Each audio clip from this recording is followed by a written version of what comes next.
बिस्मिल्लाहिर्रहमानिर्रहीम, अस्सलाम वालेकुम। आप देखें स्पोर्ट्स फ्लिक्स, मैं हूं हमजा शफीक। तो जनाब, नेशन हॉकी कप में पाकिस्तान जो है वो सेमीफाइनल के लिए क्वालिफाई कर चुका है और बेहतर गोल एवरेज के हिसाब से देखा जाए तो इस बेस पर पाकिस्तान इस इवेंट में सेमीफाइनल के लिए क्वालिफाई किया। और कल पाकिस्तान का मुकाबला होगा फ्रांस से। हालांकि लास्ट पाकिस्तान मैच अपना न्यूजीलैंड के अगेंस्ट 4-1 से हार गया। उससे पहले जापान को 3-2 से शिकस्त दी थी। ये आम वाक़ा पाकिस्तान वक्त के मुताबिक कल 3:30 बजे शुरू होगा। लेकिन किसी भी इवेंट में जब भी पाकिस्तान हॉकी की टीम आती है तो हमें और भी बहुत सी बातें सुनने को मिलती हैं कि इनके फंड्स रिलीज़ नहीं किए गए, इनको महीनों की तनख्वाहें नहीं दी गई। लेकिन जब बात होती है आला अथॉरिटी से, वो कहते हैं कि जनाब फंड्स हमें मिलते ही नहीं हैं। लेकिन अंदर की खबरें ये कि फ़ंड्स इनके पास बेतहाशा हैं। कल के शो में भी हमने बात की कि इनको सिंध गवर्नमेंट भी फ़ंड देती है, पंजाब गवर्नमेंट भी फ़ंड देती है, इवन फेडरल से भी इनको फ़ंड जाते हैं। लेकिन ये फ़ंड जो है नीचे प्लेयर्स तक पहुँचने में नाकाम हो जाते हैं, ऊपर ही बंदरबाट का सिलसिला शुरू हो जाता है। तो जब फंड्स नहीं मिलेंगे, प्लेयर्स उस तरह से रिजल्ट प्रोड्यूस नहीं कर पाएंगे, अपने ऊपर जब पैसा नहीं लगाएंगे, जब प्लेयर्स को फैसिलिटेट नहीं किया जाएगा तो प्लेयर्स उस तरह से एग्जीक्यूट भी नहीं कर पाएंगे। लेकिन बहरहाल कोई भी इवेंट आता है, पाकिस्तान हॉकी जो है ये प्लेयर्स जो है अपना दी बेस्ट देते हैं। जितनी भी लीग्स और जितने भी टूर्नामेंट और जितनी भी अपॉर्चुनिटीज इनको मिलती है उनको अवेल करने की कोशिश करते हैं। बहरहाल ये कल लेट्स सी फ्रांस के अगेंस्ट पहला सेमीफाइनल है और जो ये मार्का जीतने में कामयाब हुआ, इसका फाइनल नेशंस हॉकी कप का वो प्रो लीग के लिए क्वालिफाई कर जाएगा। सारी सूरत पर बात करेंगे। इसके साथ साथ बिग बैश लीग के लिए पाकिस्तानी खिलाड़ियों की जो उस ड्राफ्टिंग में साइनिंग का मरहला शुरू हो चुका है और बहुत से ऐसे खिलाड़ी हैं पाकिस्तान नेशनल टीम के जिन्होंने डिफरेंट फ्रेंचाइजीज को ज्वाइन कर लिया है। इस पर भी बात करेंगे। हमारे साथ मौजूद हैं अहमद सईद साहब और इसके साथ साथ सीनियर एनालिस्ट अनिल साहब भी हमें ज्वाइन करेंगे। पहले जरा हॉकी पे बात कर ली जाए। नेशन हॉकी में पाकिस्तान जो है वो फिलहाल अहमद सईद साहब बेहतर गोल औसत की बुनियाद पर चला गया है। लेकिन हमेशा की तरह किसी भी इवेंट पे एंड पर यही रोना रहता है कि हमारे पास फंड्स नहीं है। अब परफॉर्मेंस और फंड्स को साथ साथ लेके चलेंगे, इस तरह से कंपैरिजन करेंगे या फिर परफॉर्मेंस अलग है, फंड्स का मामला अलग है? अहमद देखें, पाकिस्तान स्पोर्ट्स बोर्ड के अंडर जितनी भी फेडरेशंस काम कर रही हैं, वो हॉकी की हो, वो फुटबॉल की हो, वो टेनिस की हो, वो स्नूकर की हो, इन सारों में एक चीज़ कॉमन है और वो ये बात है कि जितने भी ओहदेदारान हैं वो आपको मुस्तकिल ये दुहाई देते हुए ज़रूर नजर आएंगे कि हमारे पास फंड की कमी है, लेकिन ये ओहदेदारान उन फेडरेशंस को छोड़ते भी नहीं हैं। फैसल साले हयात पाकिस्तान के फुटबॉल के जो है वो अन्नदाता बने और वो बैठे रहे। उसके बाद जहाँ पर जब हॉकी में आते हैं तो हॉकी में भी 2-3 नाम हैं जो मुस्तकिल हॉकी फेडरेशंस का हिस्सा हैं। यही लोग आपको ये भी कहते हुए नजर आते हैं कि हमारे पास फंड नहीं है और यही लोग अपनी पोजीशंस को छोड़ने के लिए तैयार भी नहीं है। तो आखिर कोई वजह तो है ना कि जिसकी वजह से ये फेडरेशन साथ बैठे हुए हैं। वो वजह ये है जो आपने बयान की है अपने इंट्रो के अंदर कि ऐसा नहीं है कि इनके पास फंड्स नहीं है, इनके पास पैसों की कमी नहीं है, लेकिन उस पैसे की जो डिस्ट्रीब्यूशन है जो फेडरेशन के थ्रू होती है उसकी अकाउंटेबिलिटी का कोई निज़ाम यहाँ पर है ही नहीं। अच्छा, पाकिस्तान फुटबॉल फेडरेशन फीफा से जो पैसे लेती है, पाकिस्तान स्पोर्ट्स बोर्ड उसकी अकाउंटेबिलिटी नहीं कर सकता उनसे। तो सवाल आपने जो हॉकी का सवाल है उसका भी जवाब यही है कि इसमें अकाउंटेबिलिटी करनी पड़ेगी। तारिक बुगटी साहब ने भी आज ये कह दिया है कि जी डेली अलाउंस से ज़्यादा इंपॉर्टेंट जो है वो फ्रांस के खिलाफ मैच जीतना है। तो भाई कौमी टीम फ्रांस के खिलाफ मैच जीत जाएगी इंशाल्लाह, कौमी टीम ये ट्रॉफी भी ले आएगी, लेकिन कौमी टीम कब तक, कौमी टीम के ये लड़के इन्होंने भी ज़ाहिर अपना घर चलाना है ना, अपना पेट तो पालना है ना, और ये सारे उम्र के उस हिस्से में जब लोग अपने रोजगार के लिए, अपनी मईशत की बेहतरी के लिए काम कर रहे होते हैं, उस वक्त ये पाकिस्तान की शर्ट पहन के खेल रहे हैं। तो ये लड़के कब तक आपके साथ इस तरह चलते रहेंगे? अदरवाइज जिस तरह क्रिकेट में अब होना शुरू हो गया है कि लड़के जो है वो यूए चले जाते हैं, यूएस से चले जाते हैं। आज भी एक लड़का जो है वो ड्राफ्ट में पिक हो गया बीबीएल के, वो पाकिस्तान से यूएस शिफ्ट हो गया। तो हॉकी में भी हमें लगता है कि मुस्तकबिल में यही होना शुरू हो जाएगा। जो ब्रेन ड्रेन शुरू हो गया है पाकिस्तान की क्रिकेट में, वही ब्रेन ड्रेन इन दूसरे खेलों के अंदर भी शुरू होगा और लोग पाकिस्तान की तरफ से हॉकी खेलना गवारा भी नहीं करेंगे अगर आप ये हरकतें करते रहेंगे। ये मसला आपको नया नहीं है। हमने अजलान शाह टूर्नामेंट कवर किया, उस वक्त हमने मोहम्मद सकलैन से बात की, हमने रेहान भट्ट से बात की। यही क्रिकेट के अंदर भी ये मसला हो रहा है कि जिन लोगों ने क्रिकेट नहीं खेली वो क्रिकेटिंग अफेयर चला रहे हैं। हॉकी के अंदर भी वो लोग बैठे हुए जिनको हॉकी का सिरे से पता ही नहीं है। बिल्कुल। फुटबॉल के अंदर भी वो लोग बैठे हुए जिन्होंने कभी फुटबॉल खेली नहीं है। तो प्रॉब्लम यह है कि जब फेडरेशन के अंदर इस तरह के लोग आ जाएं जो खुद उस प्रोसेस से ही नहीं गुजरे, उस खेल का हिस्सा ही नहीं रहे, जिन्होंने पाकिस्तान के लिए ट्रॉफीज जीती हैं, वर्ल्ड कप जीते हैं, वो किस तरह से आके। और हॉकी का आलमिया तो ये है कि इनमें से अक्सर वो लोग हैं जो हमारे साबिक ओलंपियन हैं, जो खुद जो है वो पाकिस्तान को रिप्रेजेंट करते रहे हैं मुख्तलिफ मौके के ऊपर, लेकिन जब वो फेडरेशन के अंदर आते हैं तो वो फेडरेशन को उस तरह से ट्रीट करते हैं जैसे फेडरेशन उनकी जो जाती मिल्कियत का हिस्सा है। तो मसला फंड्स का नहीं है, फंड्स की डिस्ट्रीब्यूशन का है। आप देखें ना, अरशद नदीम जब ओलंपिक्स में गोल्ड मेडल लेकर आए तो कौम ने कितना पैसा दिया अरशद बिल्कुल नदीम को। ऐसे ही।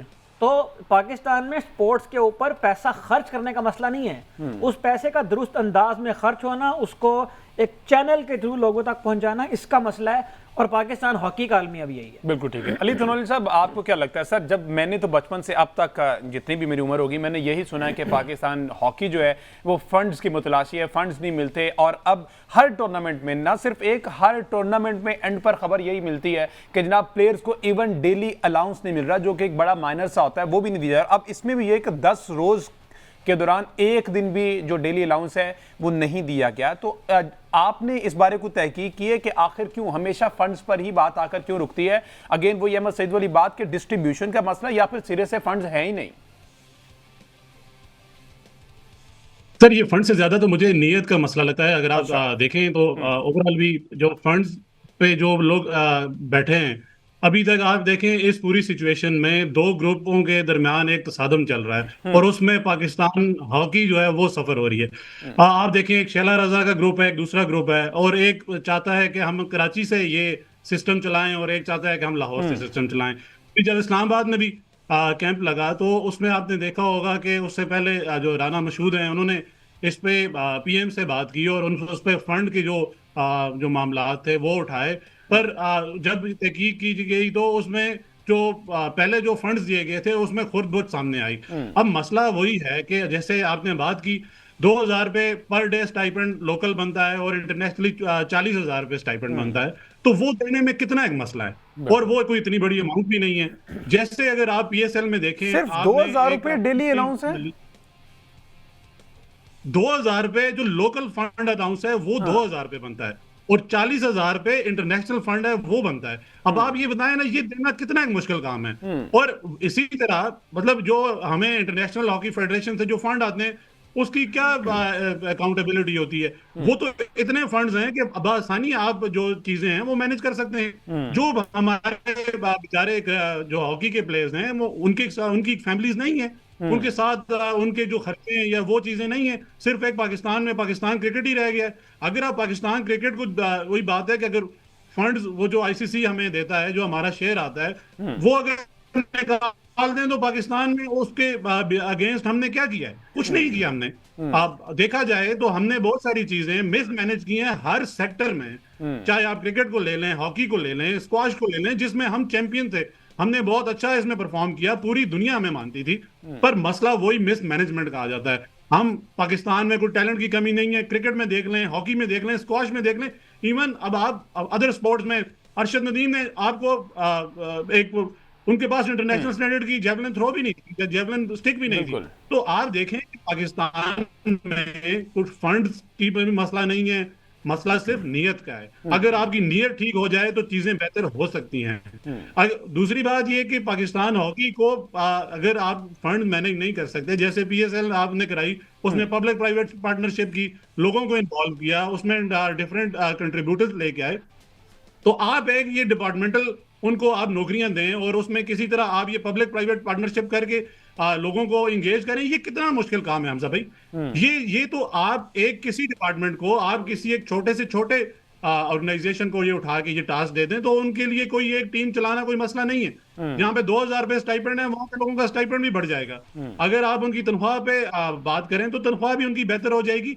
मसला अगेन वही है कि यहाँ पे लोग अपनी जात को सामने रख के सोचते हैं, किसी को पाकिस्तान की फिक्र नहीं है। कोई नहीं चाहता कि पाकिस्तान के में बेहतरी आए, पाकिस्तान स्पोर्ट्स में बेहतर हो। वही बात है कि अगर पाकिस्तान स्पोर्ट्स बेहतर होंगी तो कहीं ना कहीं इनके जो दिहाड़ियां हैं वो खत्म हो जाएंगी। प्रोफेशनल की बात की जाए तो हमारे यहाँ प्रोफेशनल्स की कमी है। जितनी भी फेडरेशन है, चाहे वो आप क्रिकेट से उठा के हॉकी, स्क्वॉश या डिफरेंट उसमें देख लें, प्रोफेशनलिज्म नहीं है। वो लोग लगाए जाते हैं जिनका उस क्रिकेट से या उस चीज से लेना देना ही नहीं है। तो जब तक आप प्रोफेशनल लोग हायर नहीं करेंगे, प्रोफेशनल लोग अपनी मैनेजमेंट के साथ नहीं लगाएंगे, तो आप कोई पॉजिटिव रिजल्ट अचीव नहीं कर सकते। जी अहमद साहब, क्या ऐड कर रहे हैं? अच्छा, इसमें मैं एक पॉइंट और भी ऐड कर दूं कि देखें, ये जो हमने माना कि कोई नहीं मिलते, इनको अलाउंस भी नहीं मिलते और इस तरह की सारी चीज़ें, स्पॉन्सर्स भी नहीं हैं इनके पास, लेकिन एक बात और भी इसमें यह है कि जितनी भी स्पोर्ट्स होती हैं, स्पोर्टिंग अफेयर जितने भी होते हैं, वो आफ्टर ऑल चलते हैं परफॉर्मेंस की बुनियाद पर।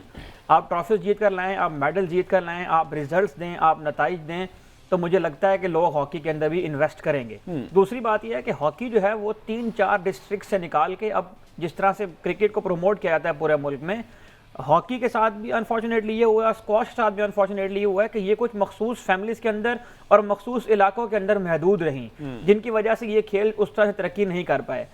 एक और बात इसमें ये देख लीजिए कि ये जिस तरह से अली तलवंडी साहब कह रहे हैं कि नीयत का मसला है, फेडरेशन के लोगों को ये अंदाजा नहीं है कि अगर नीयत ठीक हो जाए ना और टीम जीतना शुरू हो जाए, मेरिट पे फैसले होना शुरू हो जाए, तो कितना आंसर आएगा इस मुल्क में।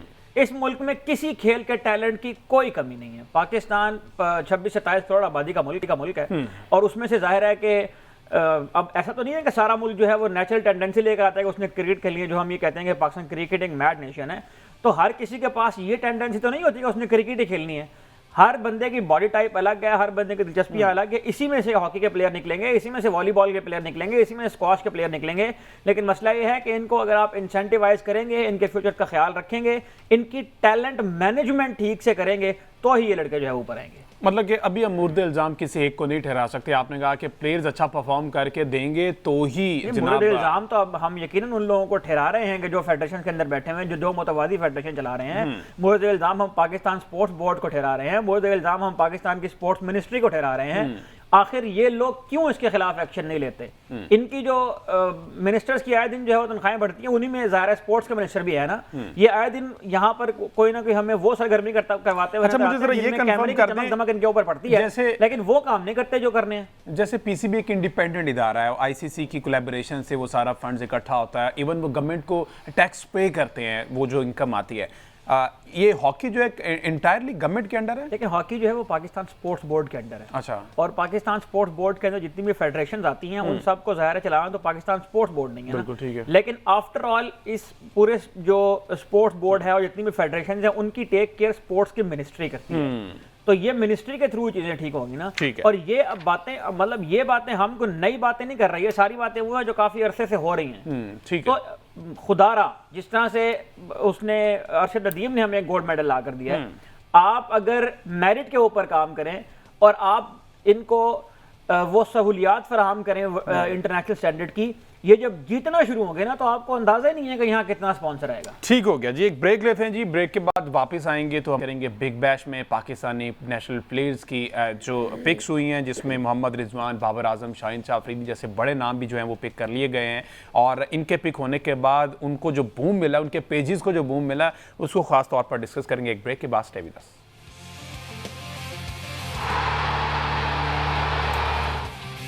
वेलकम बैक जी। इससे पहले हमने बात की पाकिस्तान हॉकी की, जो कि पाकिस्तान कल अपना सेमीफाइनल खेलने जा रहा है अगेंस्ट फ्रांस दोपहर 3:30 बजे। उसका जो भी रिजल्ट आएगा वो तो हम डिस्कस करेंगे, लेकिन अभी क्रिकेट के हवाले से अगर बात कर ली जाए तो कौमी टीम के जितने भी खिलाड़ी हैं और इससे हटकर बिग बैश सीजन 15 के लिए रजिस्टर्ड हो चुके हैं, जिसमें बड़े बड़े नाम हैं। सबसे पहले तो बाबर आजम रजिस्टर्ड हुए, वो इस ड्राफ्टिंग से पहले प्री साइनिंग हो गई उनकी। उसके अलावा मोहम्मद रिजवान है और हारिस रऊफ को दोबारा से मेलबर्न स्टार्स ने जो है उनको सिलेक्ट किया है। इसके अलावा शाहीन शाह अफरीदी की बात कर ली जाए, सही सब कितना इंपॉर्टेंट है पाकिस्तानी प्लेयर्स को इतनी ज़्यादा जो हाइप मिलना। अगर वो गेम ब्रेक से पहले जो मैं कह रहा था, ग्रुप्स जो हैं उनके वो बूम कर गए, बाबर की वीडियो मिलियन प्लस कर गई, सिडनी सिक्सर्स ने जो पोस्ट की हुई थी, ये सारी चीज़ें जो है फैंस बहरहाल पाकिस्तान क्रिकेट टीम के जो स्टार्स हैं उनकी पूरी दुनिया में मौजूद हैं।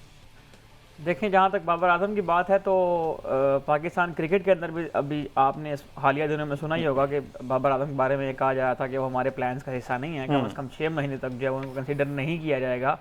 और अंदर की बात अगर मैं आपको बताऊं तो बाबर को पैगाम भी ये भेजा गया था कि जब तक बाबर आजम रैम शॉट्स मारना नहीं सीखते हैं, जब तक बाबर आजम रिवर्स स्वीप्स और इस तरह के जो शॉट्स हैं, इनोवेटिव शॉट्स हैं, वो मारना नहीं सीखते हैं, उस वक्त तक वो टीम में नहीं आएंगे। लेकिन आप ये देखते हैं कि बाबर आजम पीसीबी की जानिब से दी गई हर वीडियो का हिस्सा भी होते हैं। ट्रेनिंग कैंप की वीडियो हो, कंडीशनिंग कैंप, सारे जो भी एक्टिविटीज़ चल रही हैं, बाबर आजम से ही वीडियो स्टार्ट होती है और बाबर आजम से ही वीडियो खत्म होती है। तो इससे एक बात तो ये समझ में आती है कि पाकिस्तान क्रिकेट के पास अगर कोई सेलेबल कमोडिटी है तो वो यकीनन बाबर आजम ही हैं। और बाबर आजम प्री ड्राफ्ट में BBL में पिक हो गए थे, जिसकी आपने बात की है। और इस पे हम पहले बात कर चुके हैं कि बाबर आजम को अगर सिडनी सिक्सर्स का माजी भी देखें, सिडनी के रिकॉर्ड भी देखें, स्टैट्स भी देखें, तो बाबर को उन्हें छक्के मारने के लिए नहीं रखा, बाबर आजम को उन्होंने अपनी टीम का एक बैलेंस मेंटेन रखने के लिए टीम में रखा है और इस तरह ही मैचअप्स काम किया करते हैं। उसकी वजह यह है कि बाबर आजम उम्र के उस हिस्से में आ गए हैं जिसमें अब आप कोशिश भी कर लेना, इस तरह की वीडियो आजकल आ रही है ना कि माइक हैसन साहब भी उस दिन काम कर रहे थे और बाबर आजम छक्के चौके मारने की प्रैक्टिस भी कर रहे हैं, बाबर आजम को हार्ड हिटिंग बेसिकली सिखाई जा रही है। बाबर आजम उम्र के उस हिस्से में हैं जहां इंस्टिंक्ट्स जो है वो डेवलप हो चुके हैं, तो यहां पर बाबर आजम की गेम को कंप्लीटली तब्दील नहीं किया जा सकता। इन सारी वीडियो से और इस किस्म की सारी कमर्शियल जो हरकतें हैं इनसे सिर्फ ये होगा कि बाबर आजम की वो गेम जो बाबर आजम करने के लिए मशहूर थे, बाबर आजम टेस्ट के प्रॉपर बैट्समैन है, बाबर आजम ओडीआई बाबर आजम के लिए टेलर मेड एक यूं कह लें कि फॉर्मेट है। ठीक है, T20 में बाबर आजम अगर आपके प्लान्स का हिस्सा नहीं है तो ये तो ना करें कि बाबर आजम से उसकी अपनी गेम छीन के जो है वो उससे ओडीआई और टेस्ट खेलने काबिल भी ना करें। बाकी जिन प्लेयर्स की हम जहाँ तक बात की है, 7 प्लेयर आज सिलेक्ट हुए हैं पाकिस्तान के। बाबर आजम हैं, शाहीन शाह अफरीदी हैं, मोहम्मद रिजवान है, हारिस रऊफ को रिटेन किया गया है मेलबर्न स्टार्स की जानिब से, शादाब खान जो है वो पिक हो गए हैं, हसन अली वापस आ गए हैं और साथ ही हसन खान जो स्लो लेफ्ट आर्म स्पिनर है यूएस से मुंतकिल हो गए थे वो पाकिस्तान से, वो भी हिस्सा बने हैं इस ड्राफ्ट का। तो ये अच्छी बात है कि पाकिस्तान के प्लेयर ना सिर्फ इसमें बल्कि कैरिबियन प्रीमियर लीग के अंदर पाकिस्तान के प्लेयर्स काफ़ी सारे जो है पिक हुए हैं। तो मुख्तलिफ लीगों के अंदर तो पाकिस्तान के प्लेयर जाते भी हैं, अच्छा खेलते भी हैं, लेकिन जब वो नेशनल ड्यूटीज़ के अंदर आते हैं तो फिर उनके शॉर्ट कमिंग सामने आती हैं। तो इससे भी हमें ये बात समझ में आएगी कि T20 वो प्लेटफॉर्म नहीं है जहां से प्लेयर बनते हैं और T20 वो प्लेटफॉर्म भी नहीं है जहां से प्लेयर जो है वो अपने स्किल को पॉलिश करता है। T20 एक कमर्शियल सरगर्मी है और T20 जो लीग्स होती हैं उनके प्रोडक्ट्स को आप नहीं ला सकते इंटरनेशनल क्रिकेट के अंदर, जिस तरह बांग्लादेश प्रीमियर लीग की बुनियाद पर आपने चैंपियंस ट्रॉफी की टीम बनाई थी और उसका जो हशर हुआ है वो हमारे सामने है। बिल्कुल ठीक। तो लीग क्रिकेट में पाकिस्तान के प्लेयर्स का जाना बहुत अच्छा है, लेकिन लीग क्रिकेट से नेशनल टीम में प्लेयर्स को लेकर आने का जो ट्रेंड है इसको बदलना पड़ेगा। अली जनौली साहब, लीग क्रिकेट से नेशनल जो प्लेइंग 11 है उसकी तरफ आप समझते हैं कि अगर बाबर आजम, रिजवान और शाहीन शाह अफरीदी इसमें परफॉर्म कर जाते हैं, क्योंकि ये तो कंफर्म हो गए हैं, तो इनके लिए दोबारा रास्ते खुल सकते हैं? और अगर खुलते भी हैं तो आप समझते हैं ये तरीकाकार होना चाहिए कि लीग क्रिकेट से डायरेक्ट इंटरनेशनल प्लेइंग 11 में ये कहकर जब निकाला गया कि आपके परफॉर्मेंसेज नहीं है उस तरह से अप टू द मार्क, आप इस कैटेगरी के प्लेयर नहीं है, तो फिर से अगर रखते हैं तो ये तो डबल स्टैंडर्ड हो गया। अगर देखा जाए तो लीग्स टी20 लीग्स की सिलेक्शन क्राइटेरिया का एक मार्क होना चाहिए। ये नहीं है कि T20 लीग्स पे आप इंटरनेशनल ओडीआई क्रिकेट पे ले आएं या उसको टेस्ट क्रिकेट का हिस्सा बना लें।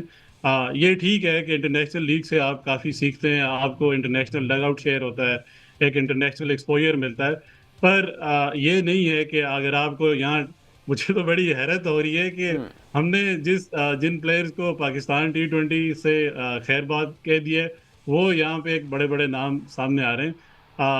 ऐसे जो एक पॉजिटिव साइन है पाकिस्तान की चले क्रिकेट के लिए, पर इसके बरक्स एक दूसरी बात भी है कि ये लोग, अगर आपने PSL में भी देखा होगा, मैंने लास्ट टाइम भी आपके शो में एक बात की थी कि ये लोग सिर्फ, इनके लिए प्रायोरिटी सिर्फ पैसा रह गया है। जहां पे पैसा इन्वॉल्व होगा वहां पे ये लोग आपको जान मारते हुए नजर आएंगे।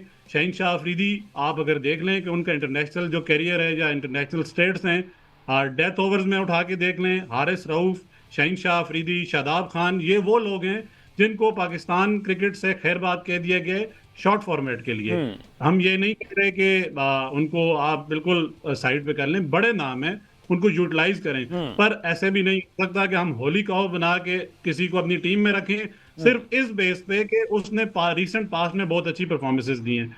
रिसेंट पास्ट में परफॉर्मेंसेस देने का अच्छा है कि हम ये नहीं कहते कि बाबर आजम को मैं क्रिटिसाइज नहीं कर रहा, मैं सिर्फ शाहीन शाह और हारिस रऊफ की बात कर रहा हूँ कि अगर आपके पास जो प्रीमियर फास्ट बॉलर हैं वो आपको डेथ ओवर्स में अगर मैच बचा के नहीं देते तो हमने ऐसे बड़े प्रीमियर फास्ट बॉलर को क्या करना है? तो हम उसकी जगह उस बंदे को रखें जो हमें मैच बचा के दे या वो पाकिस्तान के लिए बेहतर परफॉर्म करे।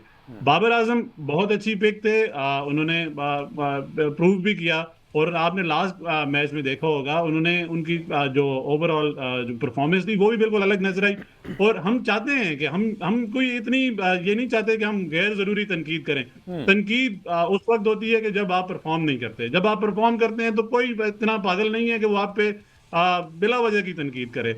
और दूसरी बात ये कि अभी जो नेशनल जो टीम है, जो अभी भाई ने बात भी की, आप जो लीग्स का क्राइटेरिया है वो T20 पे फॉलो करें। अगर कोई लीग्स में फॉर्म करता है, क्योंकि हमें वो T20 है तो T20 में सिलेक्शन T20 के थ्रू हो सकती है, ये कोई बुरी बात नहीं। पर T20 के थ्रू आप टेस्ट क्रिकेट या ओडीआई क्रिकेट पे वो लागू ना करें। और आप देखें हमजा भाई, एक चीज पूरी दुनिया ने अडॉप्ट कर ली है कि उन्होंने अपनी टेस्ट स्क्वाड्स अलग कर लिए, ओडीआई स्क्वाड्स अलग कर लिए, T20 स्क्वाड्स अलग कर लिए। और आपने देखा है कि एक जगह पे T20 टीम खेल रही होती है, दूसरी जगह ओडीआई टीम खेल रही होती है।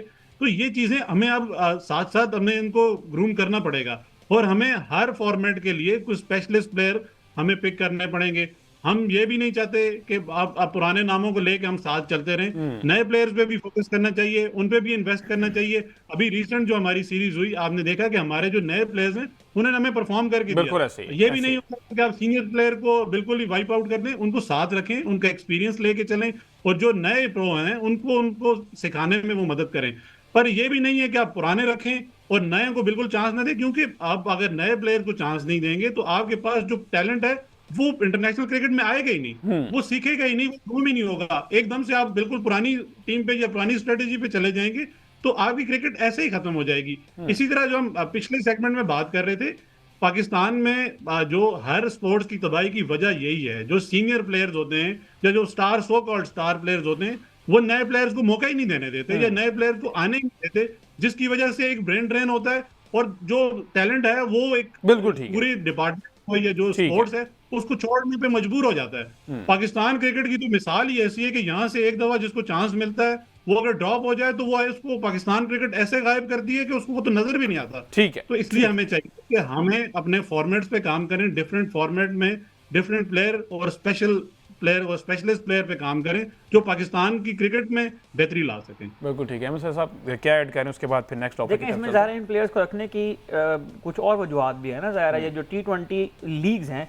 ये पूरी एक कमर्शियल एक्टिविटी है, और ये जो कंट्रीज़ हैं, ऑस्ट्रेलिया है, इंग्लैंड है, न्यूजीलैंड है, साउथ अफ्रीका, इनमें आबादियाँ तो बहुत ज़्यादा नहीं है, तो स्टेडियम्स भी तो भरने हैं ना किसी तरीके। तो वहाँ पर जो पाकिस्तानी कम्युनिटी है उनको मुतवज्जे करने के लिए भी ये प्लेयर अपनी टीमों के अंदर रखे गए। ऐसा नहीं है कि सिर्फ पाकिस्तान से प्लेयर गए हैं।